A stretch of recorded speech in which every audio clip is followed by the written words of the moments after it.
El rico banquero de mi exesposa me tiró café en una reunión familiar. Fue un error y empezó a sonreír. Mi exesposa me dijo, no te preocupes, esto es lo que vale. 5 minutos después, el nuevo marido de mi exesposa recibió una llamada diciendo que lo habían despedido del trabajo. Luego se puso pálido al ver una foto en su móvil. Ya sabes lo que dicen de las reuniones familiares, son como accidentes de coche. No quieres mirar, pero no puedes evitarlo. Tenían la mirada clavada en una de esas sillas de plástico que gritan, lo compramos en Walmart y no nos avergüenza. Viendo a mis parientes fingir que les importaba un comino la vida del otro. Toda la escena era más falsa que un billete de $3. Pero bueno, al menos la tía Margaret hizo su famosa ensalada de papa. Así que el día no fue un desastre. Me llamo Marcus Ale, y si me hubieras dicho hace 5 años que estaría aquí sentado viendo cómo el nuevo marido de mi exesposa me trataba como a un inútil, me habría echado a reír. Pero la vida tiene un humor retorcido, ¿verdad? Te roba la confianza, la mastica y te la devuelve cuando menos te lo esperas. Clara sostenía un cordón al fondo de la mesa de picnic, con aspecto de haber salido de una revista elegante. Su cabello estaba perfectamente peinado. Pasé 3 horas en la peluquería, pero quería que todos pensaran que me desperté así. Y llevaba uno de esos vestidos que probablemente costaban más que mi renta mensual.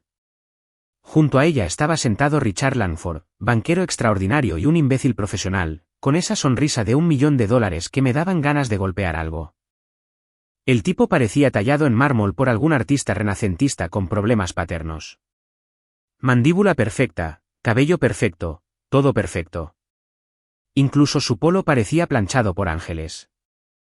Mientras tanto, estoy sentada allí con mi mejor camisa de Target, que de repente me pareció tan sofisticada como una bolsa de papel. Marcus. La tía Margaret me llamó desde el otro lado del patio, agitando su té helado como si estuviera dirigiendo una orquesta. Cuéntales a todos sobre esa obra en la que has estado trabajando. Genial. Simplemente genial. No hay nada como ser puesto en evidencia frente al pelotón de fusilamiento. Ya veía la sonrisa burlona de Clara formándose, esa pequeña curvatura en sus labios que antes me volvía loco, pero que ahora me daba ganas de desaparecer bajo tierra. Va bien, dije, sin rodeos. No hacía falta darles munición. Pero Richard. Richard no podía dejarlo pasar. El hombre tenía la misma conciencia social que un ladrillo atravesando una ventana. Se inclinó hacia adelante, con esa sonrisa condescendiente extendiéndose por su rostro como mantequilla sobre una tostada. Obras de construcción, ¿eh? ¡Qué bien! Muy práctico. Por cómo lo dijo, parecía que estuviera cavando zanjas con una cuchara de plástico. Alguien tiene que construir las casas para que ustedes, los banqueros, las embarguen. Le respondí, provocando algunas risas incómodas del público. Un punto para el desvalido. Pero Richard no había terminado. Ay, no, este tipo apenas estaba calentando motores. Tomó su taza de café, una de esas elegantes tazas de cerámica que probablemente costaban más que mis botas de trabajo, y empezó a contar una anécdota sobre su último negocio. Le encantaba el sonido de su propia voz más de lo que un adolescente ama su teléfono. ¿Sabes? Marcus dijo, haciendo un gesto con la taza como si estuviera haciendo una presentación de PowerPoint. El éxito se trata de posicionarse en los mercados adecuados en el momento oportuno.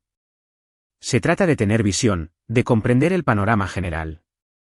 Tomó un sorbo y continuó su conferencia como si se dirigiera a una sala llena de estudiantes de MBA de Harvard en lugar de a una barbacoa en el jardín.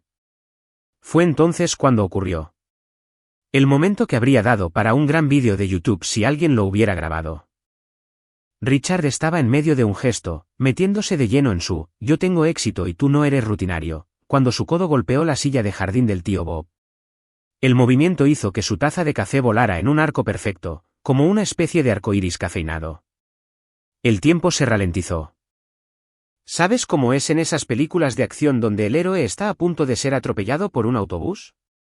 Vi ese café humeante volar por los aires, y juro que pude ver mi reflejo en el líquido marrón mientras se dirigía directo a mi pecho. Chapoteo. El café me golpeó como una bofetada líquida en la cara. Bueno, más bien por todo el cuerpo. El líquido hirviente me empapó la camisa al instante, y déjame decirte, estaba tan caliente que podría arrancar la pintura. Salté tan rápido que casi tiré la mesa de picnic, el café me goteaba de la camisa como si me hubiera dado un baño en un Starbucks. ¡Dios mío! Clara jadeó, pero no se apresuraba a ayudar. Le daba palmaditas en el brazo a Richard como si él fuera la víctima. No te preocupes, cariño. Los accidentes pasan. Richard tuvo la audacia de encogerse de hombros, como si acabara de derramar unas migajas en lugar de quemaduras de tercer grado. Lo siento, Marcus. Creo que me dejé llevar un poco con mi historia. Su sonrisa lo decía todo menos que lo siento. Decía misión cumplida. Toda la mesa estalló en carcajadas. No de la risa afable que se oye cuando alguien cuenta un chiste gracioso, sino de esa risa incómoda y torpe que surge cuando nadie sabe qué más hacer.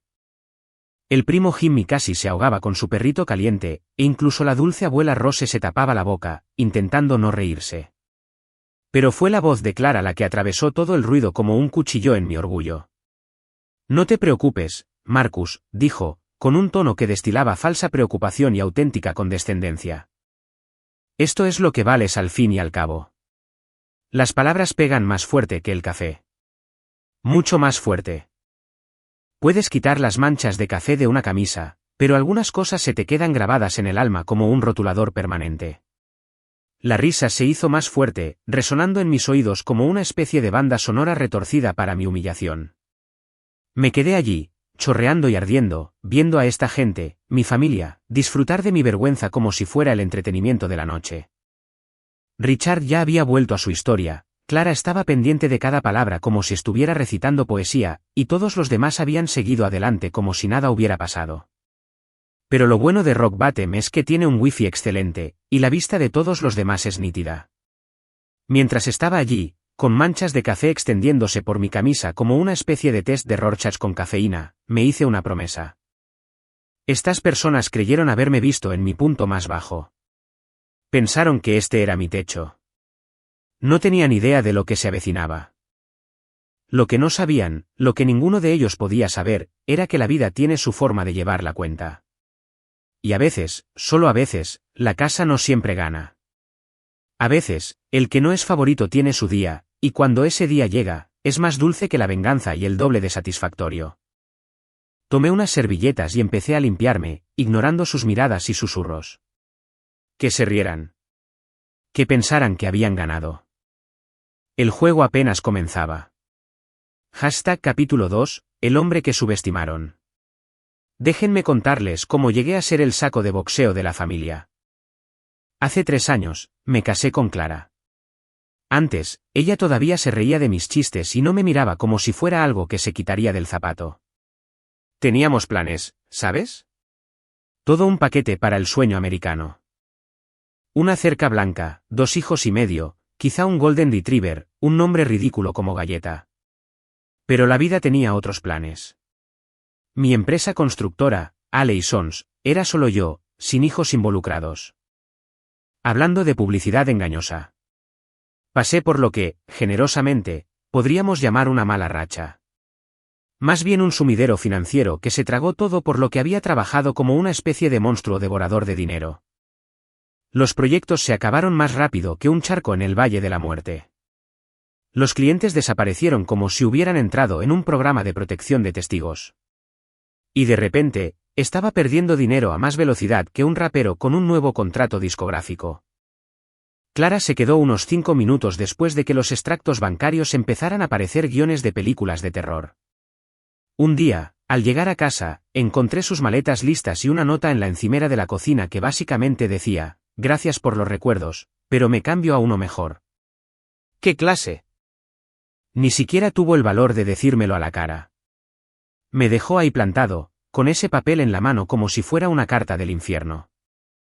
6 meses después, se comprometió con Richard Langford, vicepresidente del First National Bank y destructor de sueños a tiempo parcial. El mismo banco, por cierto, que me había sido tan útil durante mis problemas empresariales. Ya sabes, de esos que te sonríen mientras te embargan todo lo que siempre has amado. La familia lo devoró como si fuera un pastelito en una fiesta de la iglesia. De repente, Clara era la chica dorada que había ascendido, Y yo era la historia con moraleja que susurraban en las cenas navideñas. ¿Recuerdan a Marcus? El pobre ni siquiera pudo mantener su negocio a flote. Gracias a Dios, Clara encontró a alguien que realmente pudiera mantenerla. Cuidarla. Como si fuera una planta de interior que necesitaba riego. Pero esto era lo que no sabían, lo que estaban demasiado ocupados cotilleando y juzgando como para notar. No me quedé abajo. Mira, cuando la vida te da una patada en los dientes, tienes dos opciones. Puedes quedarte ahí tirado y sangrar, o puedes levantarte y aprender a pelear sucio. ¿Adivina qué opción elegí? Mientras Clara jugaba a las casitas con su banquero de juguete, yo estaba reconstruyendo. No la reconstrucción llamativa que acompaña a los comunicados de prensa y las inauguraciones. La silenciosa. El tipo inteligente. El que ocurre en sótanos y trastiendas mientras todos están ocupados viendo reality shows y publicando selfies. Empecé con algo pequeño. Trabajos de mantenimiento, proyectos de fin de semana, cualquier cosa que cubriera las facturas y mantuviera la luz. El orgullo es un lujo que no te puedes permitir cuando comes ramen por tercera noche consecutiva. Pero cada trabajo me enseñó algo. Cada cliente satisfecho era un trampolín. Cada pequeño éxito alimentaba el fuego que ardía en mis entrañas. Lo bueno de tocar fondo es que te da perspectiva.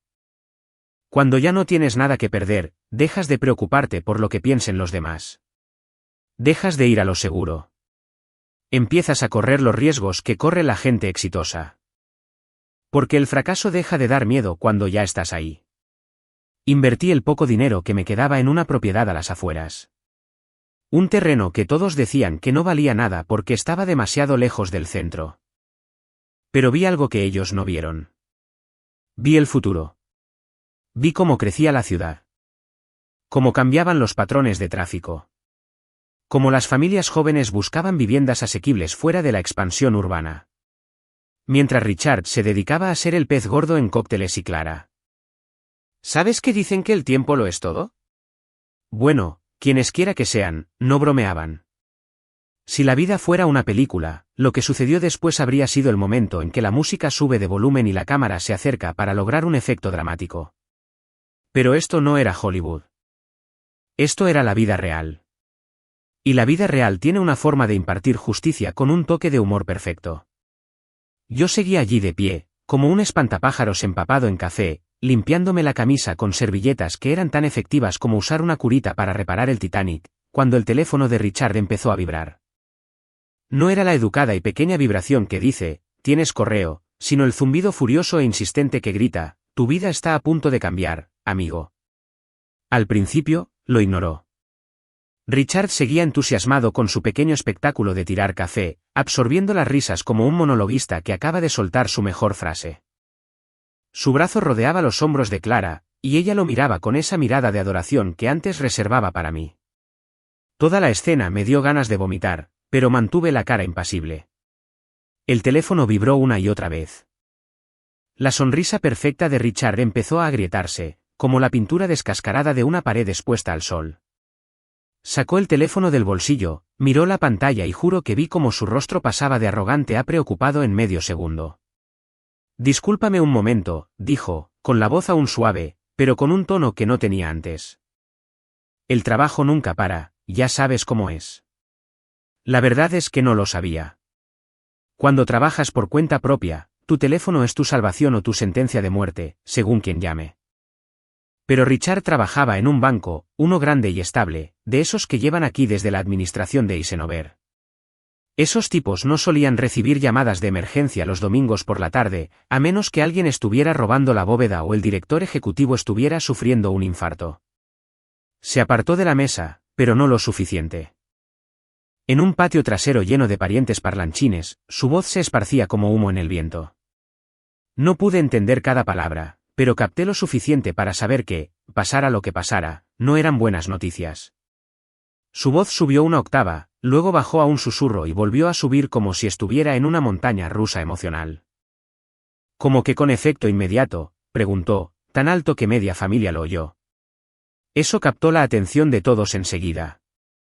De repente, las conversaciones empezaron a apagarse como fichas de dominó que caen al revés. Incluso el primo Jerry dejó de contar su aburrida historia sobre su nueva cortadora de césped para escuchar. Clara intentaba mantener la compostura, pero vi que empezaba a notarse. Su sonrisa se volvió más forzada, más frágil. No dejaba de mirar a Richard, que ahora paseaba de un lado a otro entre los rosales como un tigre enjaulado. Cada pocos segundos, se pasaba la mano libre por su pelo perfectamente peinado, despeinándolo de maneras que lo habrían horrorizado en circunstancias normales.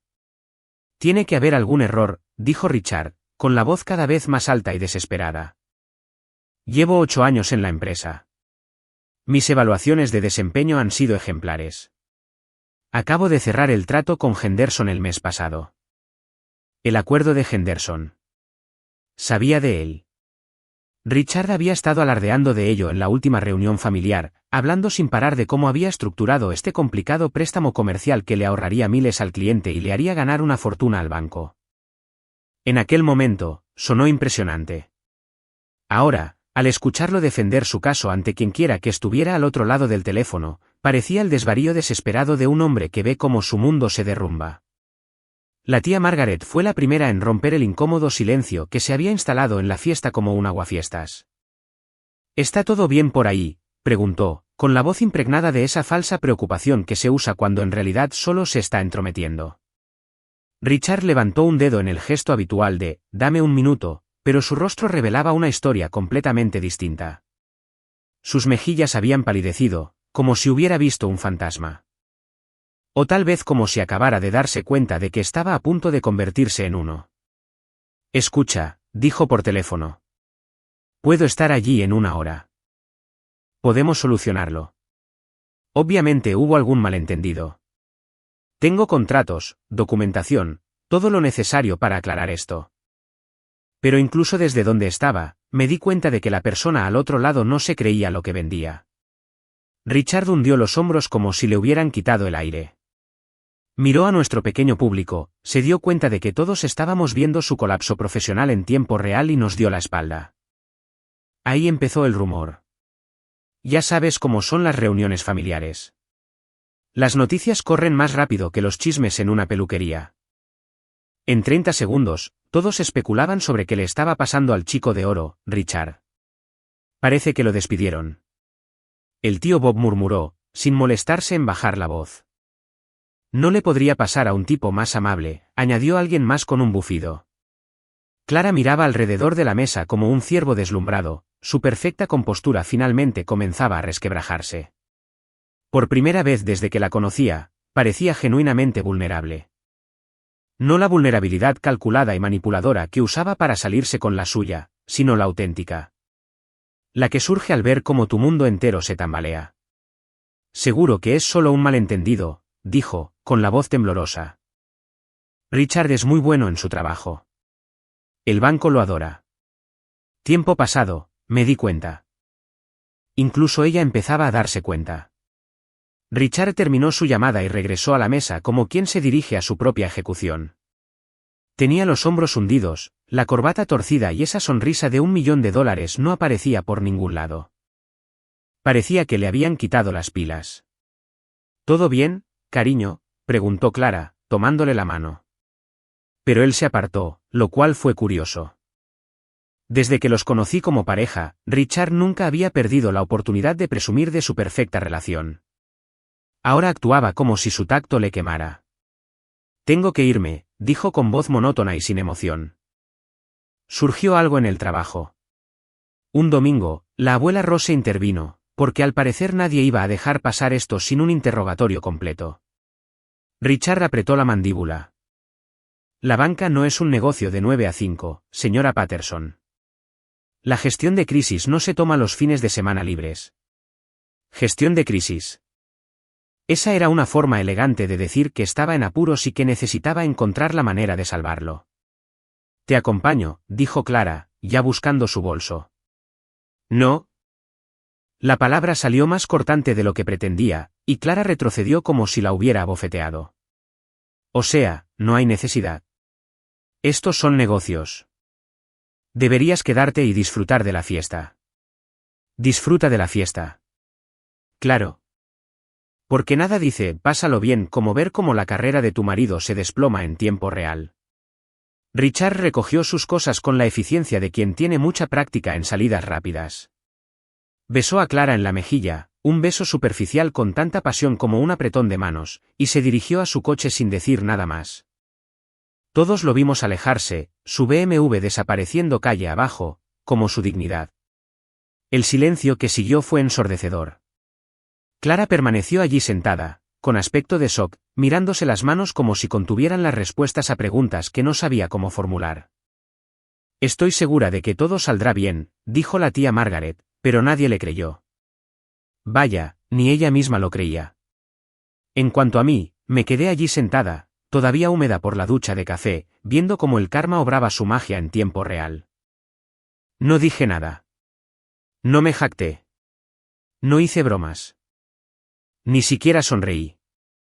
Solo observé, como un científico que observa el desarrollo de un experimento. Porque la justicia, a veces, llega disfrazada de casualidad, y a veces, en el momento justo. Hace 5 minutos, Richard Langford estaba en la cima del mundo, humillándome delante de mi propia familia. Ahora conducía de regreso a casa para pensar en cómo explicarle a su esposa que su vida perfecta podría no ser tan perfecta después de todo. El universo, al parecer, tenía sentido del humor después de todo, y al parecer, no le gustaban los abusadores más que a mí. Mientras observaba a Clara intentar procesar lo que acababa de suceder, no pude evitar pensar que esto era solo el principio. Cualquiera que fuera la causa de la partida urgente de Richard, era grave. Lo suficientemente grave como para desconcertar a un hombre que solía tener más confianza que un telepredicador pidiendo donaciones. El café en mi camisa empezaba a secarse, pero la mancha era permanente. Igual que el recuerdo de la humillación que me dieron delante de mi familia. Pero a diferencia de mi camisa, algunas manchas no se limpian. Algunas manchas sirven como recordatorio de lo rápido que pueden cambiar las tornas. Si alguna vez has visto un accidente de tren a cámara lenta, sabes que se produce una extraña fascinación. No puedes apartar la mirada, aunque sabes que va a ser horrible. Así me sentí al ver cómo el mundo de Richard se desmoronaba, una notificación a la vez. La barbacoa familiar había adquirido ese ritmo extraño que se da cuando alguien suelta una bomba conversacional y todos fingen no haber oído la explosión. La gente charlaba sobre el tiempo y la ensalada de patatas de la tía Margaret, pero sus miradas no dejaban de desviarse hacia Clara, que estaba sentada allí con cara de que alguien le acababa de decir que Papá Noel era un fraude. Todavía estaba quitándome las manchas de café de la camisa. Una batalla perdida donde las hubiera, cuando el teléfono de Richard volvió a sonar. Lo había dejado en la mesa de picnic cuando salió corriendo a lidiar con la crisis que le estaba arruinando la tarde del domingo, y ahora se iluminaba como un árbol de Navidad. Clara lo cogió automáticamente, probablemente pensando que contestaría o al menos vería quién llamaba. Pero en cuanto miró la pantalla, su rostro cambió por completo. Fue como ver a alguien pulsar un interruptor. Un segundo estaba preocupada, como una esposa, y al siguiente parecía como si hubiera visto algo que violaba las leyes de la física. ¿Qué pasa, cariño?, preguntó la abuela Rose, porque esa mujer tenía un radar para el drama que podría haber sido utilizado por los militares. Clara no respondió. Miraba la pantalla del teléfono como si le mostrara el sentido de la vida, y a juzgar por su expresión, el sentido de la vida era aparentemente aterrador. Sus manos empezaron a temblar. No el temblor delicado de una mujer con demasiada cafeína, sino el temblor de cuerpo entero de alguien cuyo mundo entero era gimnasia. Clara, la prima Ginny lo intentó esta vez, inclinándose hacia adelante con esa mirada preocupada que se pone cuando se huele sangre en el agua. Necesito llamar a Richard, dijo Clara, pero su voz salió mal, como si intentara hablar con la boca llena de algodón.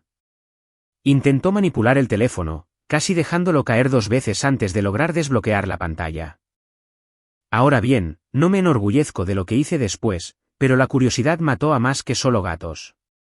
Me incliné para poder echar un vistazo a lo que había convertido a Clara en una estatua. Lo que vi me heló la sangre, y no para bien.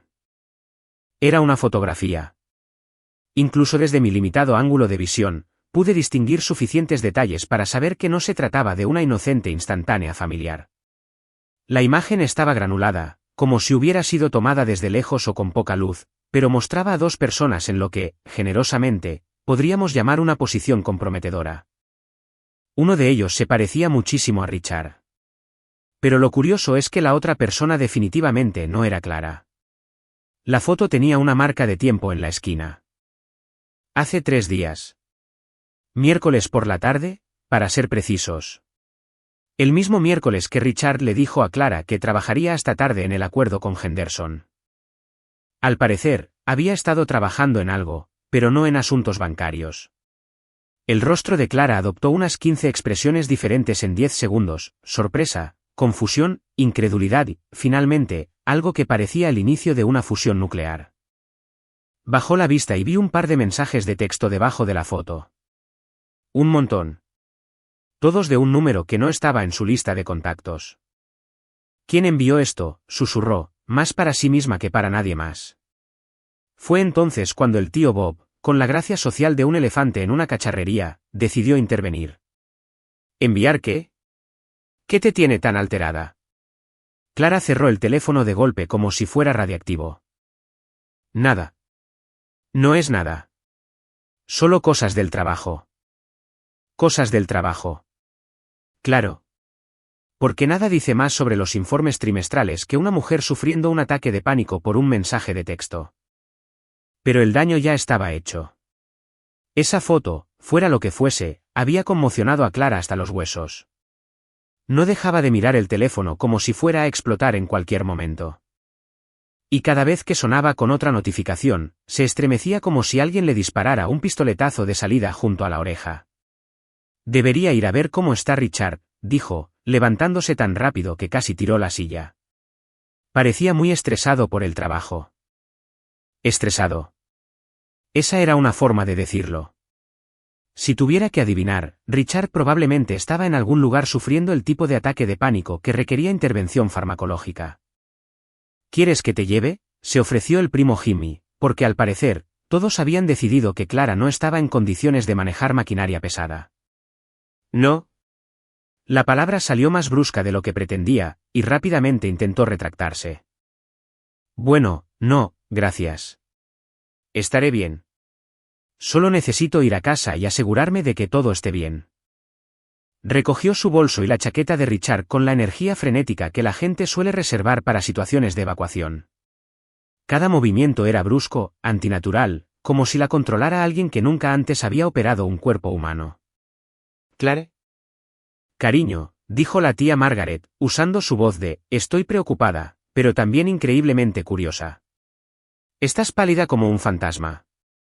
¿Estás segura de que estás bien?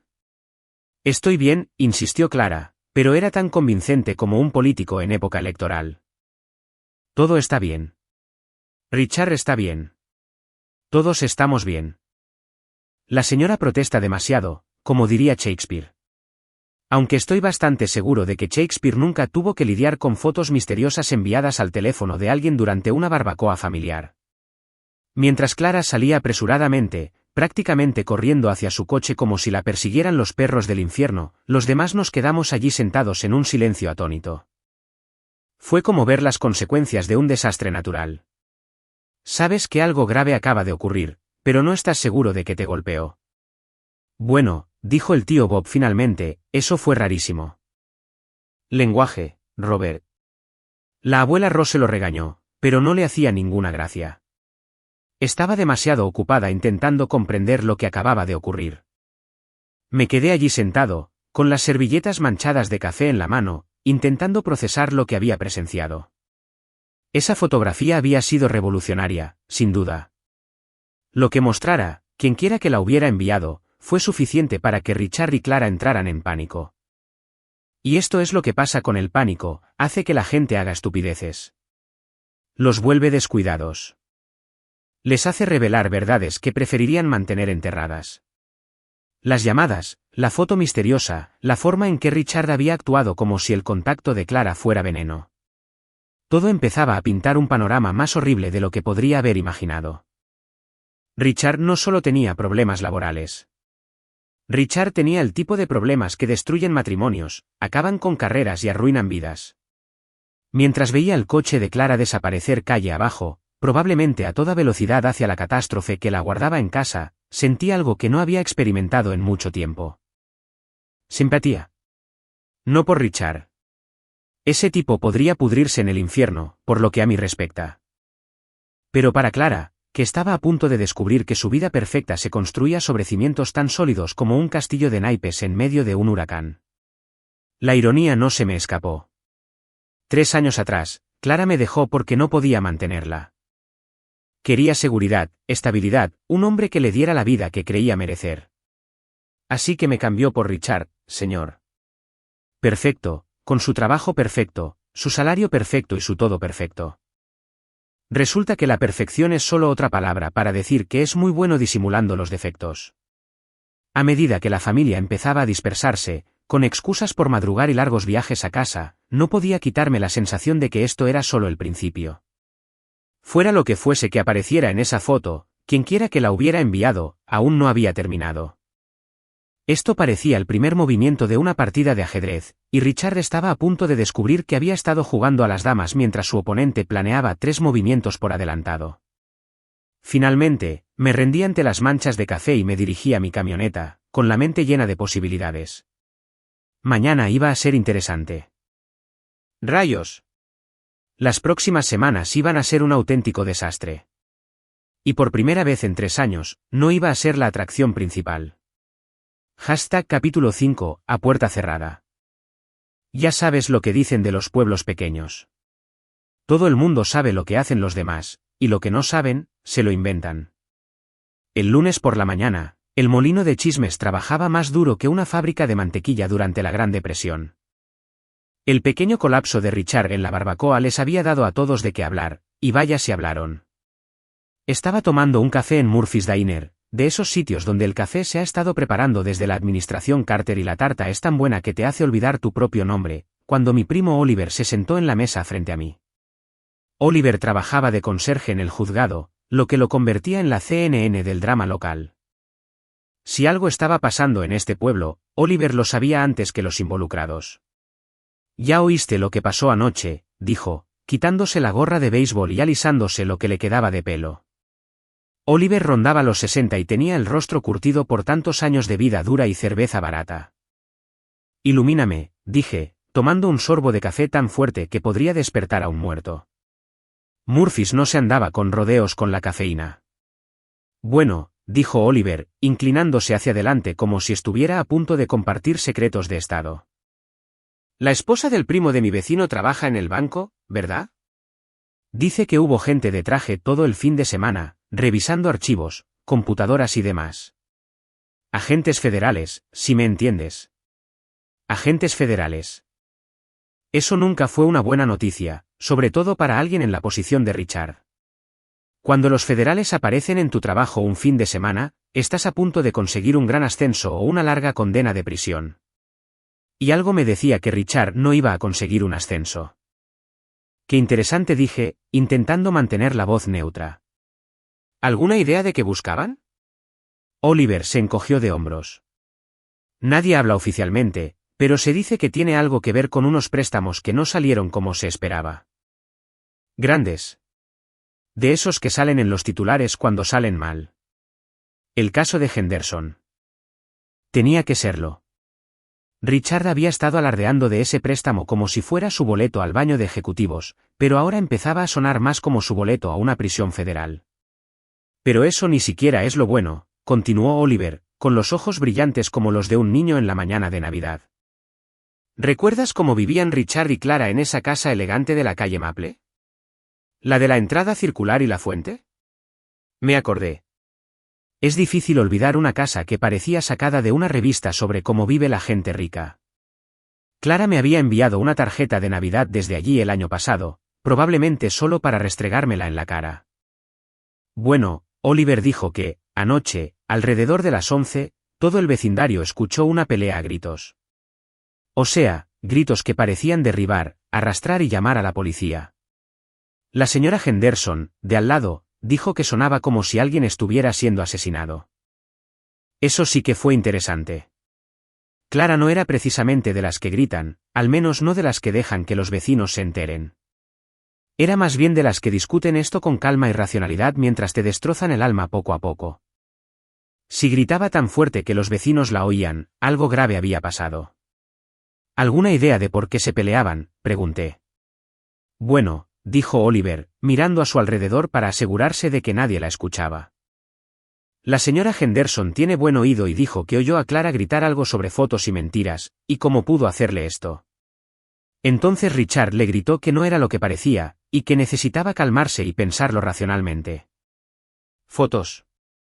Mi mente regresó de inmediato a esa misteriosa imagen en el teléfono de Richard, la que había dejado a Clara hecha un manojo de temblores en la barbacoa. Lo que fuera que mostrara esa foto, al parecer fue suficiente para provocar la Tercera Guerra Mundial en la casa de los Langford. ¿Y luego qué pasó?, pregunté, porque Oliver claramente tenía más que contar y disfrutaba alargando el suspense. Bueno, alrededor de la medianoche, Clara salió de la casa como una exhalación, metió una maleta en el coche y se fue. Richard corrió tras ella en bata, gritándole que volviera, pero ella ya se había ido. Una salida a medianoche con una maleta. No parecía que fuera a casa de su madre a refrescarse. Eso sonó como si alguien se hubiera escapado. ¿Sabes a dónde fue?, pregunté. Oliver negó con la cabeza. Nadie la ha visto desde entonces. Richard ha estado llamando toda la mañana, preguntando si alguien sabe algo de ella. Suena bastante desesperado, si me preguntas. Desesperado. Eso era decirlo suavemente. Si Richard llamaba buscando a su esposa, significaba que no contestaba el teléfono. Y si Clara no contestaba el teléfono, significaba que estaba muerta o tan enfadada que prefería comunicarse con sus abogados. Apostaba a que estaba enfadada. Pero aquí viene lo realmente raro, continuó Oliver. Y esto es de mi amigo que trabaja en la central de policía. Alrededor de las 2 de la mañana, Richard llamó al 911. Dijo que alguien lo estaba amenazando y que necesitaba protección policial. Eso me hizo sentarme más erguido. ¿Amenazarlo cómo? Eso es, nadie lo sabe. Cuando llegó la policía, Richard estaba paranoico y nervioso. No dejaba de hablar de cómo lo vigilaban y de que no iban a dejarlo pasar. Pero cuando le preguntaron quiénes eran, se calló. No quiso dar nombres. No presentó la denuncia. Solo decía que necesitaba protección. La trama se complicaba más rápido que la salsa en un día frío. Primero las misteriosas llamadas. Luego la foto que puso histérica a Clara. Ahora Richard veía fantasmas en cada sombra. O el tipo estaba sufriendo una crisis nerviosa total, o alguien estaba jugando a la guerra psicológica con precisión quirúrgica. La policía cree que está perdiendo la cabeza, añadió Oliver. Mi amigo dice que Richard parecía no haber dormido en una semana y no paraba de mirar su teléfono cada 30 segundos como si esperara malas noticias. Bueno, cuando esperas que tu vida se derrumbe, cada llamada parece un desastre en potencia. Casi me da pena. Casi. ¿Alguna idea de quién podría estar jugando con él?, pregunté, aunque estaba bastante seguro de que ya sabía la respuesta. Oliver extendió las manos. Podría ser cualquiera. Un tipo como Richard probablemente tenga más enemigos que un político en época electoral. En el sector bancario, siempre estás estafando a alguien. Es solo cuestión de tiempo antes de que alguien decida estafarte de vuelta. Esa era la verdad. La banca era un negocio despiadado, y Richard siempre me había parecido de los que pisotearían a su propia abuela si eso significaba cerrar un trato. Quizás alguien finalmente había decidido devolverle el favor. Nos sentamos en un cómodo silencio durante unos minutos, procesando las implicaciones de lo que Oliver había compartido. El imperio de Richard Langford se desmoronaba más rápido que un castillo de arena en la marea alta, y Clara no aparecía por ningún lado. Era como ver una telenovela, solo que los personajes eran personas reales y las consecuencias iban a durar mucho más que un episodio de 1 hora. ¿Sabes qué es muy gracioso?, preguntó Oliver al fin. ¿Qué es eso? ¿Recuerdas cómo te miraban en las reuniones familiares? ¿Como si fueras un caso de caridad que no conseguía organizarse? Me acordé. Es difícil olvidar que me trataran como el fracaso de la familia durante 3 años seguidos. Bueno, continuó Oliver con una sonrisa que reflejaba compasión y satisfacción. Parece que la situación ha cambiado. Richard es el que no puede mantener su vida en orden, y tú estás en una situación cómoda con tu negocio de construcción prosperando y sin nadie que te amenace con meterte en una prisión federal. Tenía razón. Mientras Richard estaba ocupado sufriendo ataques de pánico y llamando al 911 porque le temía a su propia sombra, yo vivía mi vida sin dramas. Mi negocio prosperaba, mi reputación era sólida y nadie me enviaba fotos misteriosas ni me hacía llamadas amenazantes. El karma es una mierda, dije, levantando mi taza de café en un brindis fingido. Amén. Oliver asintió, chocando su taza contra la mía. Mientras escuchaba a Oliver compartir las últimas noticias sobre la crisis familiar de Langford, no pude evitar pensar en lo rápido que podrían cambiar las cosas. Hace una semana, Richard era el chico ideal que lo tenía todo. La esposa perfecta, el trabajo perfecto, la vida perfecta. Ahora era un desastre paranoico, su esposa se había escapado y su carrera se estaba yendo al traste. El café de Murphy's nunca había sabido mejor. Y en algún lugar, Clara estaba aprendiendo lo que se sentía cuando todo tu mundo se ponía patas arriba.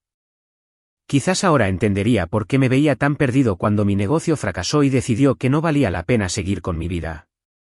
A veces, las mejores lecciones de la vida vienen envueltas en los paquetes más feos.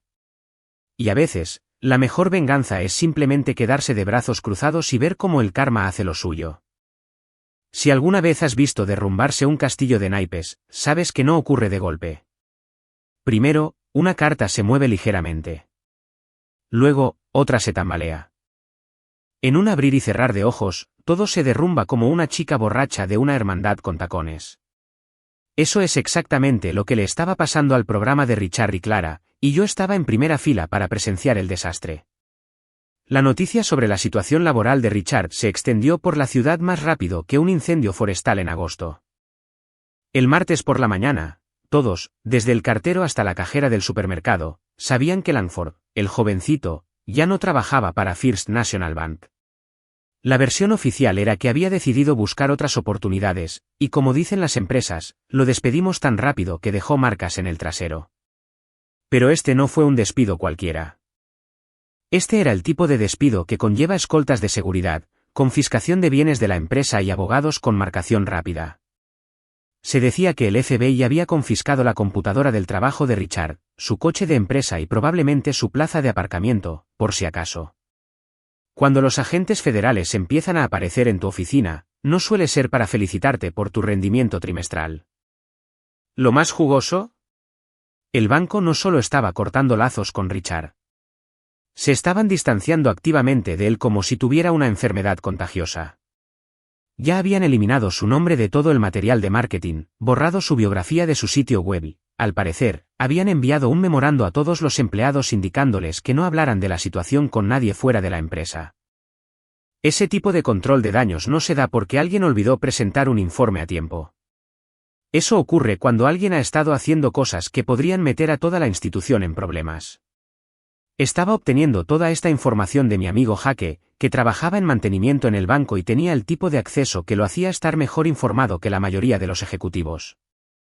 Jake era de los que se daban cuenta de todo y recordaba aún más. Además, tenía el don de ser prácticamente invisible mientras arreglaba luces o destapaba inodoros, lo que significaba que la gente a su alrededor decía cosas que probablemente no deberían haber dicho. Marcus, deberías haber visto el circo de ayer. Jake me lo contó mientras tomábamos unas cervezas en O'Malley's, el típico bar de mala muerte donde la cerveza era barata y los secretos fluían como el agua. Trajes por todas partes, cajas de archivos siendo sacadas, gente susurrando en los rincones como si estuvieran planeando un golpe de estado. ¿Y la oficina de Richard? La dejaron completamente vacía. Incluso quitó las fotos familiares de su escritorio. Fotos familiares. Eso dolió un poco, no voy a mentir. Probablemente incluían fotos de Clara, todas sonrisas y con trajes de diseñador, interpretando a la esposa perfecta de un banquero. Ahora esas fotos estaban guardadas en algún depósito de pruebas, etiquetadas y catalogadas como piezas de un rompecabezas que los federales intentaban resolver. ¿Se sabe algo de su trabajo exacto?, pregunté, bebiendo mi cerveza y tratando de parecer despreocupado. La verdad era que me fascinaba todo este lío y cómo a la gente le fascinan los accidentes de coche. Sabes que no deberías mirar, pero no puedes evitarlo. Jake se acercó más, mirando a su alrededor para asegurarse de que nadie estuviera escuchando. Bueno, esto es solo lo que oí, ¿entiendes? Pero parece que Richard se estaba desquitando con las solicitudes de préstamo. Aprobando préstamos que no debían aprobarse, tal vez recibiendo sobornos de los promotores, ese tipo de cosas. Sobornos. Eso explicaba la casa elegante, los coches caros, el estilo de vida que parecía demasiado bueno para un banquero de pueblo. Richard no solo había estado viviendo por encima de sus posibilidades. Había estado complementando sus ingresos con una contabilidad muy creativa. ¿El trato de Henderson?, pregunté. Ese es el gran problema. Jake lo confirmó. Al parecer, todo se basó en documentos falsificados y precios de propiedad inflados. Cuando el proyecto fracasó, se desencadenó una investigación que destapó muchos otros negocios cuestionables. Las huellas de Richard están por todas partes. El trato de Henderson. Recordé a Richard alardeando de ese préstamo en las reuniones familiares, hablando de cómo tenía un paquete de financiación brillante que haría ricos a todos. Resulta que los únicos que se estaban enriqueciendo eran Richard y quienquiera que le pagara para que hiciera la vista gorda. ¿Y Clara?, pregunté.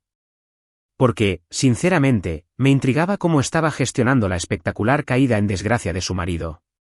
La expresión de Jake se tornó comprensiva.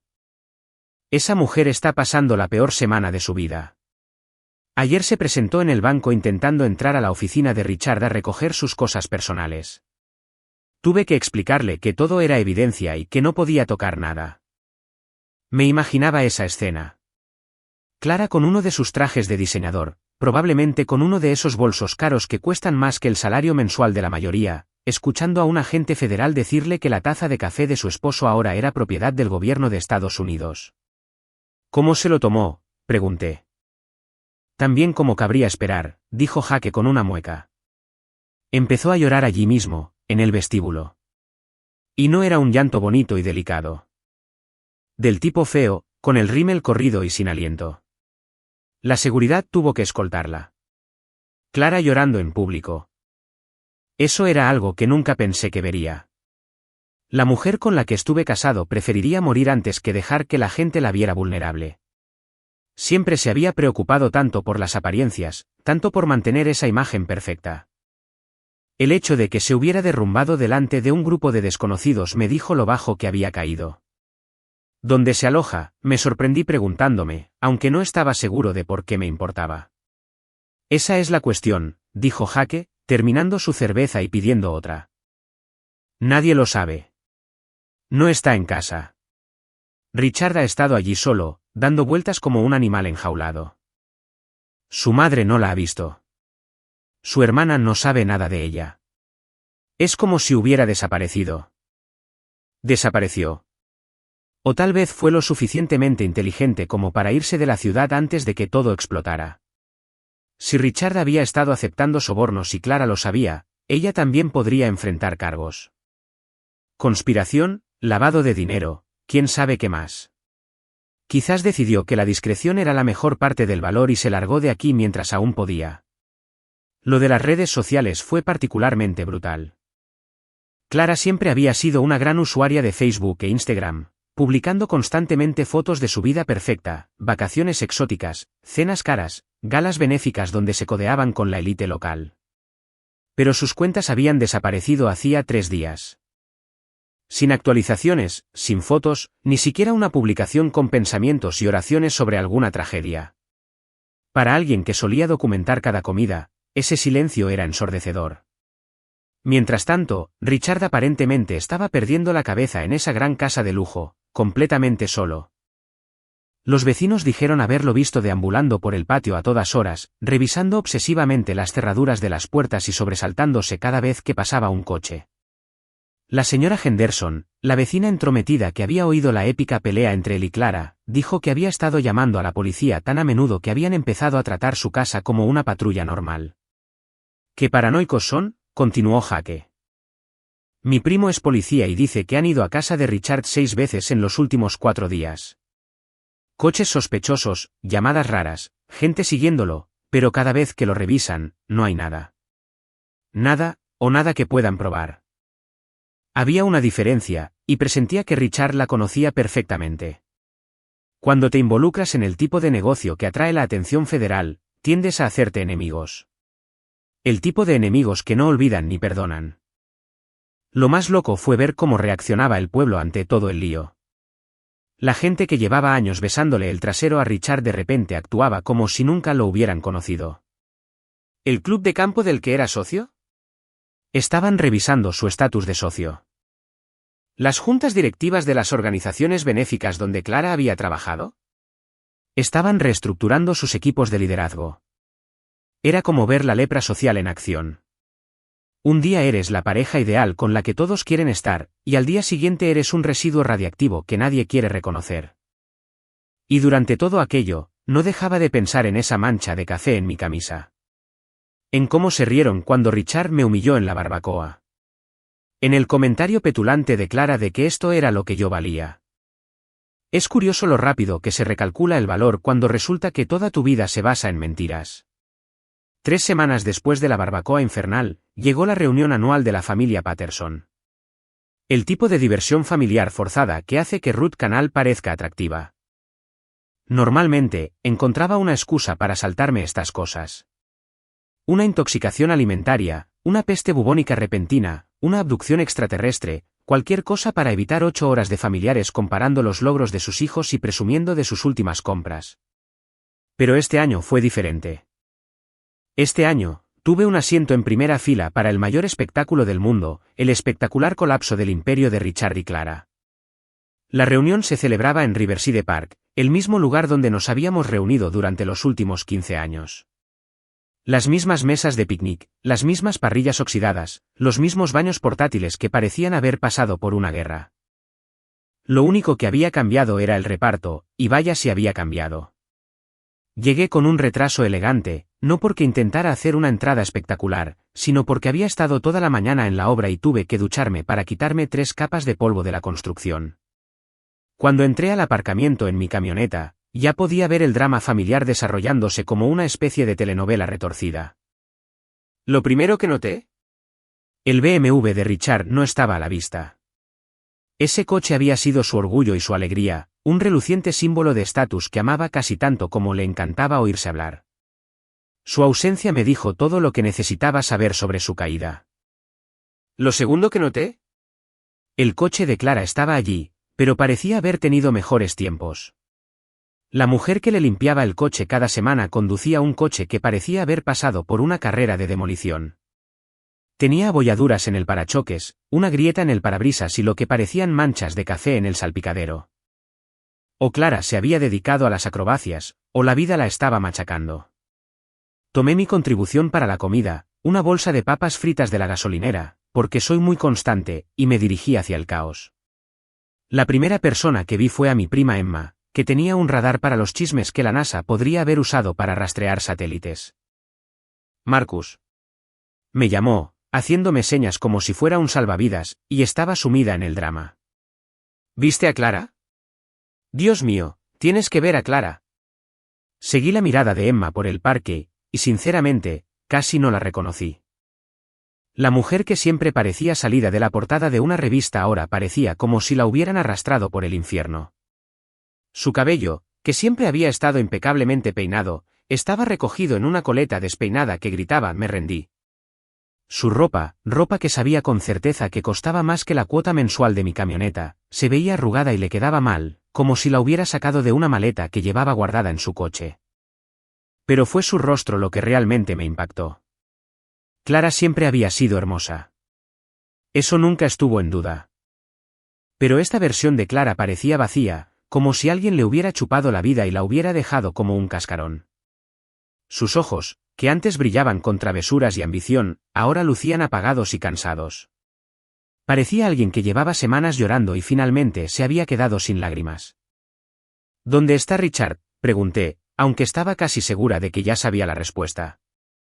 Emma se acercó más, bajando la voz a ese susurro conspirativo que la gente usa cuando está a punto de compartir algo realmente bueno. Es que nadie lo sabe. Clara llegó sola, y cuando la tía Margaret preguntó por él, simplemente dijo que no podía venir.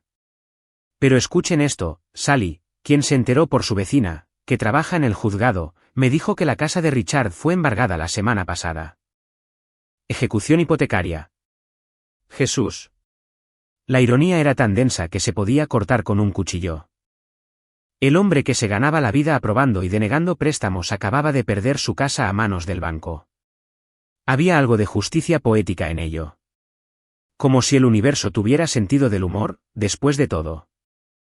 ¿Y Clara?, pregunté, ¿por qué a pesar de todo lo que había pasado entre nosotras, no era del todo despiadada? ¿Dónde se está quedando? Dicen que ha estado viviendo en su coche, dijo Emma, con una mezcla de compasión y emoción apenas contenida en su voz. Ya sabes cómo se pone la gente cuando la vida de otra persona se desmorona, se sienten mal por disfrutarlo, pero no pueden evitarlo. Jenny la vio en el estacionamiento de Walmart hace 2 noches, durmiendo en el asiento trasero, en su auto en Walmart. La mujer que solía quejarse cuando la cantidad de hilos en los hoteles bajaba de 800 ahora acampaba en los estacionamientos de las tiendas. Si alguien me hubiera dicho hace 3 semanas que Clara viviría como una indigente, me habría reído de él. Ahora era solo otro capítulo de la caída en desgracia más espectacular que jamás había presenciado. Me dirigí a las mesas de comida, en parte porque tenía hambre y en parte porque quería ver a Clara más de cerca sin que se notara. Estaba de pie cerca de la mesa de postres, contemplando el famoso pastel de manzana de la tía Margaret como si guardara los secretos del universo. Cuando tomó un trozo, noté que le temblaban las manos. Oye, Clara, dije con voz neutra. No tiene sentido patear a alguien cuando ya está caído. La vida parecía estar haciendo un buen trabajo con eso por sí sola. Me miró y, por un instante, vi un destello de la Clara de antes, la que solía retarme a peleas de pulgares y reírse hasta resoplarse. Pero se fue tan rápido que podría haberlo imaginado. Hola, Marcus dijo, su voz apenas un susurro. No estaba segura de que estuvieras aquí. No me lo perdería, dije, tomando un plato de papel y llenándolo con la famosa barbacoa del tío Bob. ¿Cómo estás? Era una pregunta tonta, y ambos lo sabíamos. ¿Cómo estaba ella? Parecía como si la hubiera atropellado un camión, la hubiera atropellado y luego la hubiera estacionado encima por si acaso. Estoy bien, dijo, lo cual era la mentira más grande desde los cheques por correo. Todo está bien. Claramente, nada estaba bien. Nada en esta situación estaba bien, pero asentí de todos modos, porque a veces la gente necesita mantener su dignidad incluso cuando lo ha perdido todo. ¿Dónde está Richard?, pregunté, porque alguien tenía que abordar el elefante en la habitación. El rostro de Clara se arrugó ligeramente, como si alguien le hubiera hecho un agujero a un globo. Está lidiando con algunos asuntos legales. No pudo estar aquí hoy. Problemas legales. Eso es decirlo suavemente. Por lo que había oído en los chismes, Richard enfrentaba suficientes cargos federales como para mantenerlo ocupado hasta la próxima era glacial. Fraude electrónico, fraude bancario, conspiración, lavado de dinero. Al parecer, el hombre coleccionaba delitos federales como algunos coleccionan tarjetas de béisbol. Lo siento, dije, y sorprendentemente, lo decía en serio. No lo siento por Richard. Ese tipo podría pudrirse en una penitenciaría federal, por lo que a mí respecta. Pero lo siento por Clara, que estaba lidiando con las consecuencias de la estupidez de su marido. No es lo que todos piensan, dijo rápidamente, mirando a su alrededor para ver si alguien la escuchaba. Richard es un buen hombre. Simplemente cometió algunos errores. Mal juicio. Los medios están exagerando todo. Mal juicio. Claro. Como si poner sal en el café en lugar de azúcar sin querer fuera un mal juicio. Lo que Richard había hecho no fue un error de juicio. Fue un comportamiento delictivo que probablemente destruyó decenas de vidas y le costó al banco millones de dólares. Pero no dije nada de eso. Clara se aferraba a la fantasía de que su marido era una especie de víctima incomprendida. ¿Y quién era yo para quitárselo? A veces, el delirio es lo único que separa a una persona de un colapso mental total. La conversación fue interrumpida por la voz retumbante de la tía Margaret en el parque. Todos reunidos. Hora de la foto familiar anual. Esto será interesante, pensé. La foto familiar anual siempre era una producción. Más de 30 personas intentaban organizarse mientras la tía Margaret dirigía el caos como si fuera Steven Spielberg rodando una película taquillera. Pero este año fue diferente. Este año, tuvimos que sortear un escándalo. La gente empezó a congregarse alrededor del punto de fotos designado, un lugar elegido por su pintoresco telón de fondo de árboles y el río. Clara se quedó atrás, claramente insegura de si ya no pertenecía a la foto. En años anteriores, ella y Richard siempre habían sido el centro de atención, la pareja dorada alrededor de la cual todos giraban. Ahora parecía que quería desaparecer. ¿Clare? Cariño, sube aquí, gritó la tía Margaret, haciéndole señas para que se acercara. Tu familia. Familia. Esa palabra tenía mucho peso en un momento como este. Clara era familia por matrimonio.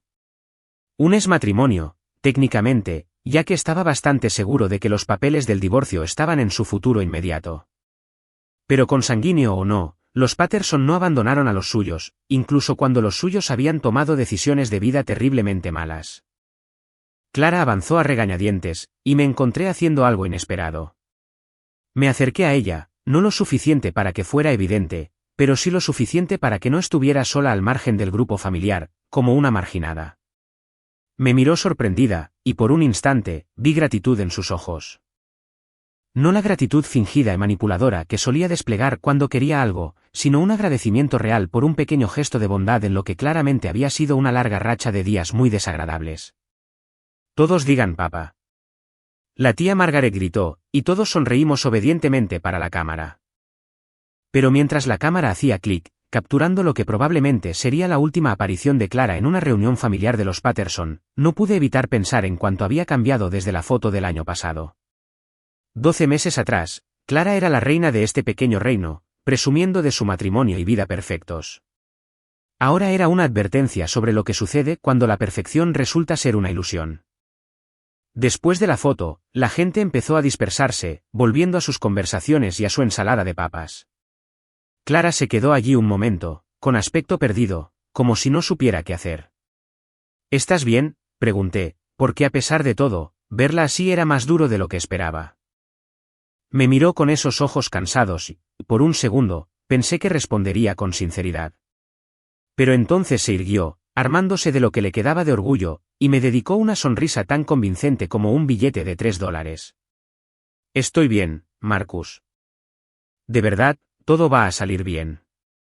Y con eso, se alejó, volviendo a su coche destartalado y a lo que fuera que viniera después en su vida que se desintegraba rápidamente. Mientras la veía irse, me di cuenta de algo que me sorprendió. No sentí la satisfacción que esperaba. 3 semanas atrás, habría vendido mi alma por ver a Clara humillada, por ver cómo su mundo perfecto se desmoronaba como el mío. Pero ahora que estaba sucediendo, solo sentía una extraña mezcla de lástima y algo que podría haber sido arrepentimiento. Resultó que la justicia no fue tan dulce como me la había imaginado. La verdad tiene una curiosa forma de salir a la superficie cuando menos te lo esperas, como un pez muerto que flota en la superficie de un estanque. Y en un pueblo pequeño como el nuestro, la verdad se propaga más rápido que un incendio forestal y es el doble de destructiva. Fue mi prima Abigail quien finalmente ató todos los cabos, y cuando lo hizo, el panorama que pintó fue más horrible de lo que jamás hubiera imaginado.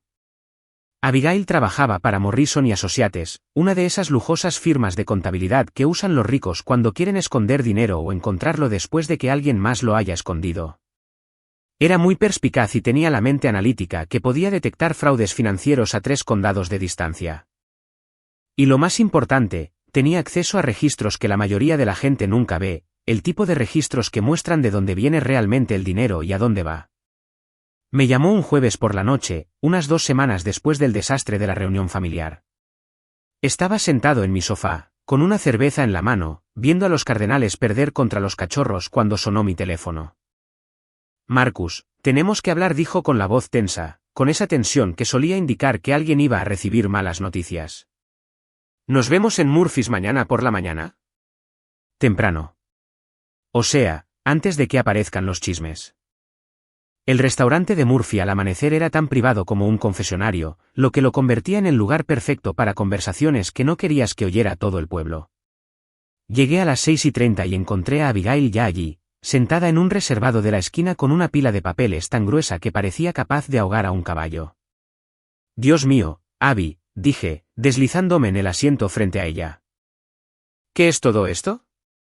Miró a su alrededor, asegurándose de que estuviéramos solos excepto por Murphy, que estaba ocupado con algo relacionado con el tocino en la cocina. Luego se inclinó y colocó una foto sobre la mesa. Era la misma imagen que Richard tenía en su teléfono durante la barbacoa, la que había hecho que Clara entrara en pánico. Pero ahora podía verlo con claridad, con todo su sórdido detalle. Richard era sin duda una de las personas de la foto, pero no estaba solo con una mujer cualquiera como supuse. Estaba en lo que parecía una habitación de hotel, estrechando la mano de un hombre que no reconocí.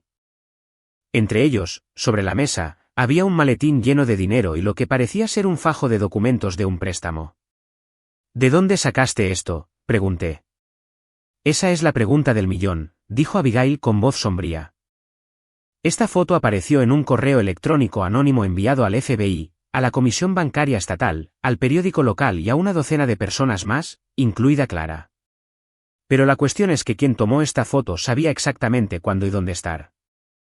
Esto no fue una foto afortunada de un paparazzi. Fue vigilancia. Vigilancia. Eso explicaba la paranoia de Richard, la constante vigilancia sobre su hombro durante las llamadas al 911 en plena noche. Alguien lo había estado vigilando, documentando sus actividades, construyendo un caso. ¿Quién era el otro?, pregunté, estudiando la fotografía. Vincent Caruso, dijo Abigail, un promotor inmobiliario de Chicago con vínculos con personajes muy desagradables. El tipo de persona que construye centros comerciales con dinero proveniente de lugares de los que no quieres saber nada. Volví a mirar la foto, y de repente el acuerdo con Henderson cobró mucho más sentido. Richard no solo había aprobado préstamos dudosos. Había estado blanqueando dinero sucio a través del banco, ayudando a delincuentes a limpiar su dinero convirtiéndolo en inversiones inmobiliarias legítimas. ¿De cuánto dinero estamos hablando?, pregunté. Abigail rebuscó entre sus papeles y sacó lo que parecía un estado financiero. ¿Un cálculo conservador? Unos 12 millones de dólares en los últimos 3 años. Richard recibía una comisión del 10% de todo lo que se procesaba, además de bonificaciones por transacciones particularmente grandes.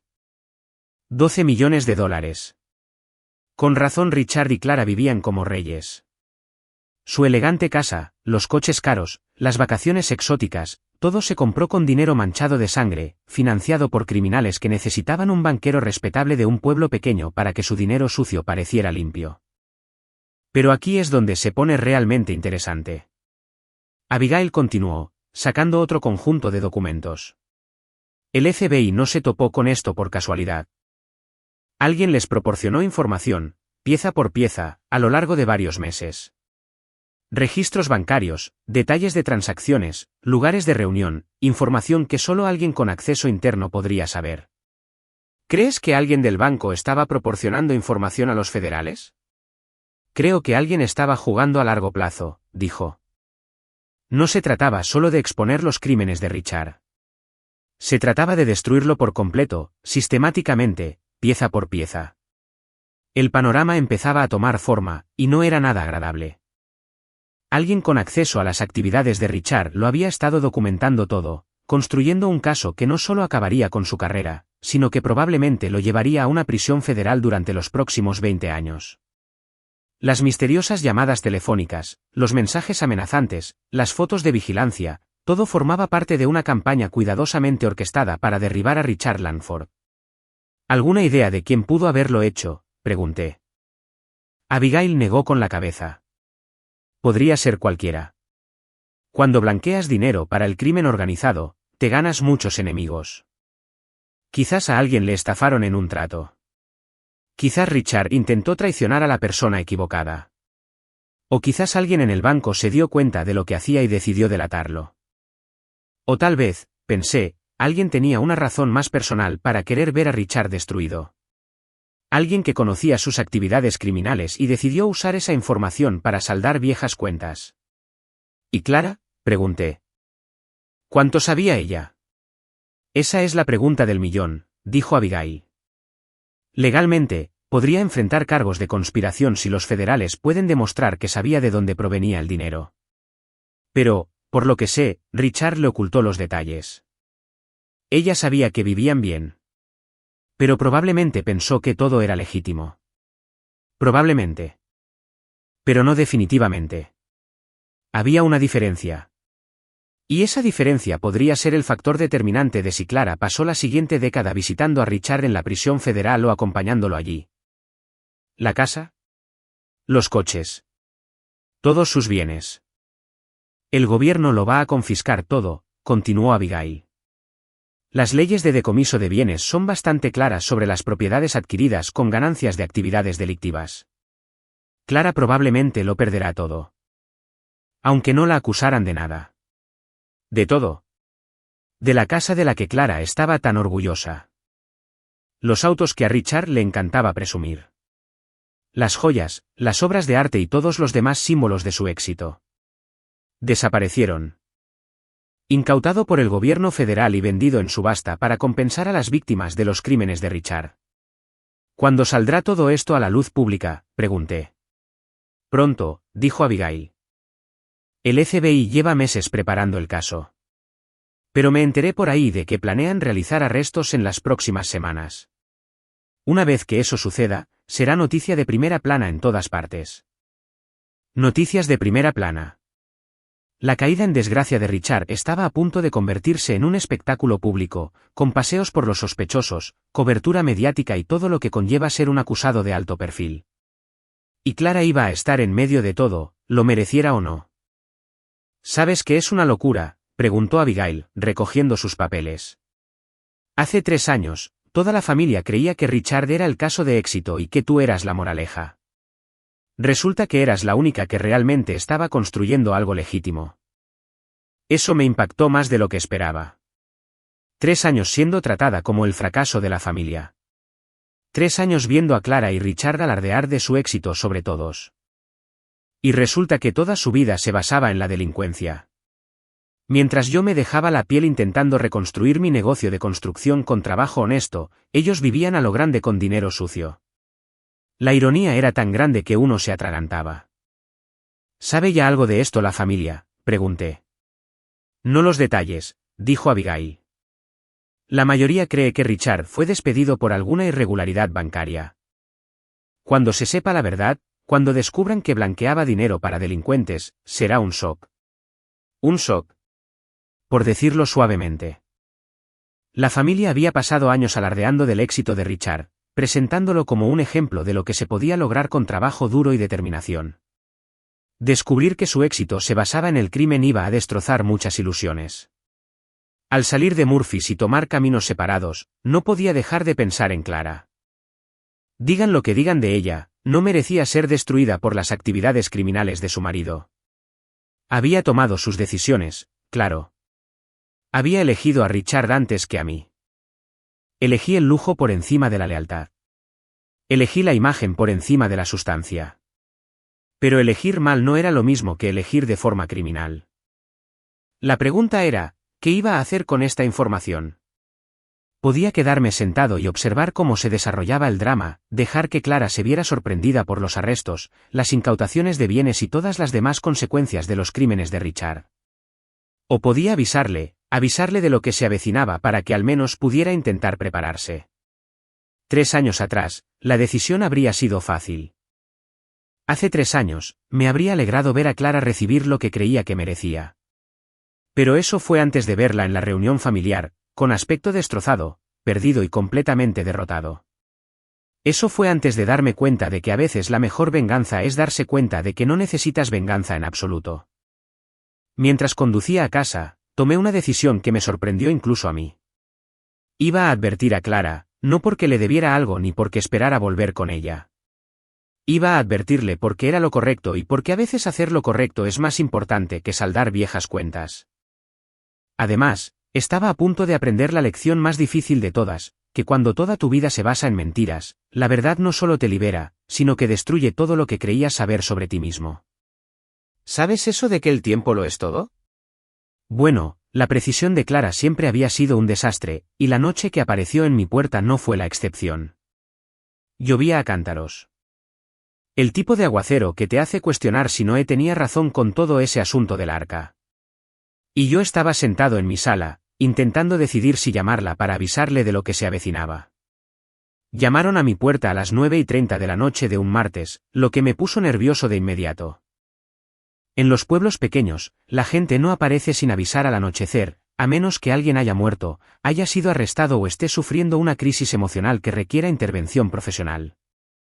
Abrí la puerta esperando encontrarme con un vecino con una emergencia o quizás con un repartidor perdido, pero en cambio me encontré con Clara parada en mi porche, con el pelo como si hubiera pasado por una licuadora. Tenía el pelo pegado a la cabeza por la lluvia, el maquillaje le corría por las mejillas en mechones negros y llevaba ropa que parecía sacada del fondo de un cesto de ropa sucia.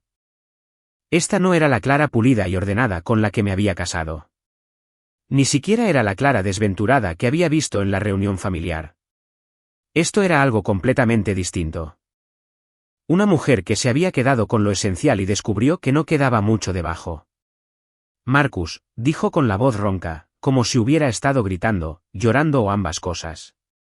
¿Puedo entrar? Por favor. Me quedé allí un momento, debatiendo. Lo inteligente sería decirle que llamara primero la próxima vez y cerrar la puerta. Lo amable sería dejarla entrar, darle una toalla y prepararle un café. El problema era que nunca se me había dado bien ser inteligente ni amable con Clara. Vamos, dije, haciéndome a un lado. Estás empapada. Entró en mi sala como si entrara en la escena de un crimen, con la mirada fija en todas direcciones como si nunca hubiera visto el lugar. Lo cual era extraño, porque llevaba 2 años viviendo aquí antes de decidir mudarse. Pero supongo que cuando todo tu mundo se pone patas arriba, los lugares conocidos empiezan a parecer extraños. Tomé una toalla del baño y se la di. ¿Café?, pregunté. Ella asintió, envolviéndose la toalla sobre los hombros como si fuera una manta protectora. Mientras estaba en la cocina preparando café, el de verdad, no esa basura instantánea, la oía moverse por la sala, probablemente mirando los cuadros de las paredes y los libros de las estanterías, intentando reconstruir en qué se había convertido mi vida desde que se fue. Cuando regresé con 2 tazas, estaba sentada en mi sofá, mirando una foto mía y de mi equipo de construcción en el proyecto Morrison Welding. Era una de esas fotos de antes y después que tanto les encantan a los contratistas. Se podía ver el edificio como había sido, deteriorado y olvidado, y luego el resultado final, restaurado a su antigua gloria. Hiciste bien con ese edificio, dijo en voz baja. Pasé por allí el otro día. Es precioso. Gracias, dije, entregándole el café y sentándome en la silla frente a ella, no en el sofá. Eso habría sido demasiado cercano, demasiado íntimo. Esta conversación requería distancia. Nos sentamos en silencio unos minutos, tomando café a sorbos y escuchando la lluvia golpear las ventanas. Clara me miraba fijamente como si quisiera decir algo, pero no supiera cómo empezar. Finalmente, respiró hondo y se zambulló. Supongo que ahora eres feliz, dijo, con un tono de voz que reconocí. Era el mismo tono que había usado cuando nos casamos y se preparaba para una pelea. Todo se ha ido. Richard enfrenta cargos. Podríamos perder la casa. ¡Rayos! Ya perdimos la casa. El banco embargó la hipoteca la semana pasada. Dejé mi taza de café y la miré de verdad. La mujer sentada en mi sofá era una sombra de la persona que me dejó hacía 3 años. Había perdido peso, pero no para bien. Parecía vacía, como si la hubieran tallado desde dentro. Tenía ojeras que el maquillaje no podía disimular, y le temblaban ligeramente las manos al levantar la taza de café. No me gusta nada de esto, Clara, dije, y lo decía en serio. No le deseo este desastre a nadie. Se rió, pero no tenía gracia. ¿En serio? Porque me parece recordar que estabas bastante amargado cuando me fui. Me parece recordar que dijiste cosas muy duras sobre el karma y sobre recibir lo que merecía. Tenía razón, claro. Cuando me dejó por Richard, me enfurecí tanto que me puse a morder clavos y escupir óxido. Pasé meses esperando que les pasara algo malo, que su vida perfecta se derrumbara y ella se diera cuenta de lo que había renunciado. Pero verlo pasar en realidad fue diferente a imaginarlo. La realidad tenía una forma de hacer que las fantasías de venganza parecieran mezquinas y crueles.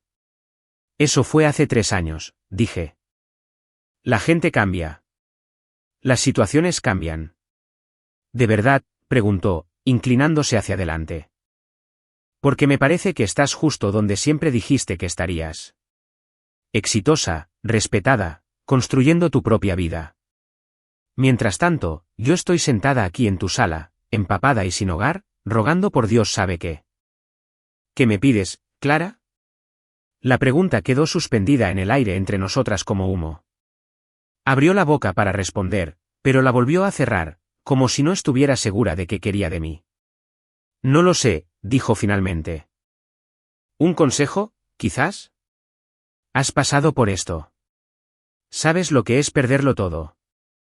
Que la gente te mire como si fueras un fracaso. ¿Cómo sobreviviste?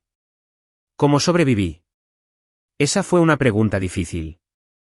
La verdad es que sobreviví trabajando jornadas de 18 horas.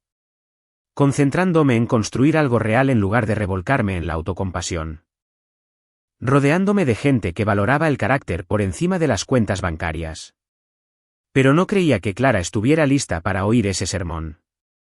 Día a día, me decía, concéntrate en lo que puedes controlar y trata de no pensar demasiado en lo que no puedes. Eso es. Esa es tu gran sabiduría. ¿Quieres que te mienta? ¿Que te diga que es fácil? ¿Que hay una fórmula mágica para rehacer tu vida? Negué con la cabeza. No lo hay. Es horrible, es duro, y hay días que quieres meterte en un agujero y no salir nunca. Pero sigues adelante porque la alternativa es rendirse, y rendirse es peor que fracasar. Se quedó callada un buen rato, asimilando lo que había dicho. Luego me miró con una expresión que no pude descifrar. Richard dice que todo es un malentendido, dijo. Dice que el gobierno se está extralimitando, que lo están convirtiendo en chivo expiatorio de decisiones que se tomaron por encima de su nivel salarial. Dice que una vez que sus abogados arreglen todo, podremos empezar de cero. Casi me dio pena. Casi. La mujer se aferraba a sus delirios como si fueran salvavidas, negándose a aceptar que su marido no solo era culpable, sino espectacularmente culpable. ¿Pero quién era yo para quitarle su último resquicio de esperanza? ¿Qué opinas?, pregunté. Creo, dijo lentamente, que me casé con un hombre al que no conocía bien. Creo que he estado viviendo una mentira durante 3 años, y ahora tengo que descubrir quién soy realmente cuando no soy la señora de Richard Langford. Eso fue probablemente lo más sincero que me había dicho desde que entró por mi puerta. A veces pienso en nosotros, continuó, su voz apenas un susurro. En lo que podría haber pasado si me hubiera quedado, si hubiera tenido paciencia en lugar de irme con el primer tipo que pudiera comprarme cosas bonitas. Y ahí estaba. La conversación que había temido desde que llamó a mi puerta. La conversación hipotética que nunca condujo a nada bueno. Clara, dije con cuidado, ya tomaste tu decisión. Yo hice el mío. No podemos volver atrás. Pero ¿y si pudiéramos empezar de cero? ¿Y si todo este lío es solo el universo dándonos una segunda oportunidad? La miré sentada en mi sala, desesperada, rota y buscando algo. Cualquier cosa que pudiera salvarla de las consecuencias de sus propias decisiones. Y por un instante, me sentí tentado. Seguía siendo hermosa. Seguía siendo la mujer de la que me había enamorado hacía tantos años. Habría sido fácil decir que sí, ofrecerle refugio de la tormenta que ella había ayudado a crear. Pero había aprendido algo en los 3 años transcurridos desde que se fue. El amor no basta. No basta para construir una vida. Y, desde luego, no basta para reconstruirla. Confianza. Respeto. Valores compartidos. Esas cosas importaban más que la química, la historia o el recuerdo de lo que solía ser. No lo creo, Clara, dije con dulzura. Creo que necesitas descubrir quién eres por tu cuenta antes de poder formar parte de la vida de alguien más. Su rostro se arrugó, y por un momento pensé que iba a llorar. Pero en lugar de eso, se enderezó, se ajustó la toalla a los hombros y se levantó. Debería irme, dijo. ¿A dónde irás? No lo sé. A algún lugar. No importa. La acompañé hasta la puerta, observándola mientras salía de nuevo a la lluvia. Se detuvo en el porche, mirándome con una expresión que era en parte arrepentimiento y en parte algo más que no pude identificar. Por si sirve de algo, dijo, lo siento. Por todo. Por irme. Por cómo me fui. Por lo que dije. Te merecías algo mejor. Ambos merecíamos algo mejor, dije. Cuídate, Claire. Y entonces se fue, desapareciendo entre la lluvia y la oscuridad como si nunca hubiera estado allí. Cerré la puerta y volví a mi café, pero se había enfriado mientras hablábamos. A veces, pensaba, lo más difícil de seguir adelante no es olvidar el pasado. Es recordar por qué lo dejaste atrás. 6 meses después, estaba frente al juzgado leyendo el periódico matutino. Sí, soy así de la vieja escuela. Cuando vi la foto policial de Richard desde la portada. El titular decía, es banquero condenado a 15 años de prisión federal. Y el artículo que lo acompañaba detallaba su condena por cargos que parecían sacados de un libro de texto de justicia penal, fraude electrónico y blanqueo de capitales. Conspiración. Extorsión. El tipo coleccionaba delitos como quienes coleccionan cromos de béisbol. 15 años. Eso fue más que la carrera completa de algunas personas. Más que lo que había durado mi matrimonio con Clara. Más tiempo del que Richard probablemente esperaba vivir en su elegante casa antes de que todo esto le estallara en la cara. El artículo mencionaba que había intentado cooperar con los investigadores federales, proporcionando información sobre sus cómplices a cambio de una sentencia más leve. Al parecer, ni siquiera eso había sido suficiente para salvarlo de una larga condena en prisión. La foto que usaron era su foto oficial de arresto federal. Y, debo decirles, era muy distinta a las pulidas fotos profesionales que solían adornar el material de marketing del banco. El naranja de la prisión no era precisamente el color de Richard. Y la sonrisa segura que una vez cautivaba a todos, desde los solicitantes de préstamos hasta las barbacoas familiares, había desaparecido. Parecía exactamente lo que era. Un delincuente convicto que finalmente se había quedado sin suerte ni dinero ajeno tras el cual esconderse. El nombre de Clara se mencionó brevemente en el artículo, señalando que, si bien no había sido acusada de ningún delito, lo había perdido todo en el proceso de decomiso de bienes. El gobierno había confiscado la casa, los autos, las joyas, las obras de arte, básicamente todo lo que habían acumulado durante su matrimonio. Se había quedado solo con la ropa que llevaba puesta y lo que pudiera guardar en una maleta. Según el periódico, se había ido de la ciudad hacía unos 2 meses, simplemente hizo las maletas y desapareció un día, sin dejar ninguna dirección ni noticias de su destino. Algunos dijeron que se había mudado con familiares en otro estado. Otros afirmaron que se había cambiado de nombre y había empezado de cero en un lugar donde nadie conocía su historia. Personalmente, esperaba que hubiera encontrado algo de paz donde quiera que hubiera terminado. En cuanto a mí, bueno, la vida tenía una forma curiosa de funcionar cuando dejas de intentar controlarlo todo y te concentras en hacer el trabajo que tienes por delante. Hill Construction se había convertido en una de las empresas más respetadas del condado. Lo que empezó como un intento desesperado por reconstruir mi negocio fracasado se había convertido en algo que jamás podría haber imaginado cuando cenaba ramen 3 noches a la semana. Teníamos todo reservado para los siguientes 8 meses, con una lista de espera que crecía cada semana. El proyecto del edificio Morrison había sido el punto de inflexión, pero estaba lejos de ser el final de la historia. Tras ese éxito, empezaron a surgir otras oportunidades. El ayuntamiento nos contrató para renovar la antigua biblioteca. Un promotor inmobiliario de la capital del estado nos contrató para trabajar en un proyecto de uso mixto que traería nuevos negocios y apartamentos al centro. Incluso el gobierno estatal se había dado cuenta. Acabábamos de conseguir un contrato para trabajar en un área de descanso en la carretera que emplearía a la mitad de mi equipo durante casi un año. Pero el verdadero avance se produjo cuando Isaac Rodríguez me contactó. Isaac era una leyenda en la construcción, un hombre que había construido la mitad de los edificios comerciales en un área de 3 condados antes de decidir semijubilarse y dedicarse a asesorar a contratistas más jóvenes. Cuando me llamó y me preguntó si me interesaría formar una sociedad, pensé que alguien me estaba gastando una broma. Marcus. Se sentó a tomar un café en Murphy's Diner. He estado observando lo que has estado haciendo y estoy impresionado. Tienes algo único en este negocio. Integridad. Cumples con tu palabra, terminas los proyectos a tiempo y dentro del presupuesto, y tratas a tus trabajadores como seres humanos, no como equipos. Eso importa más de lo que crees. La colaboración con Isaac me abrió puertas que ni siquiera sabía que existían. De repente, estábamos licitando proyectos que un año antes habrían sido solo quimeras, contratos gubernamentales, desarrollos comerciales e incluso algunas obras residenciales para quienes buscaban mano de obra de calidad y estaban dispuestos a pagar por ella. Isaac aportó los contactos y la reputación. Yo aporté la energía y el deseo de demostrar mi valía. Y lo más importante, Isaac aportó sabiduría. Llevaba suficiente tiempo en el sector como para saber qué riesgos valía la pena correr y cuáles te acarreaban problemas.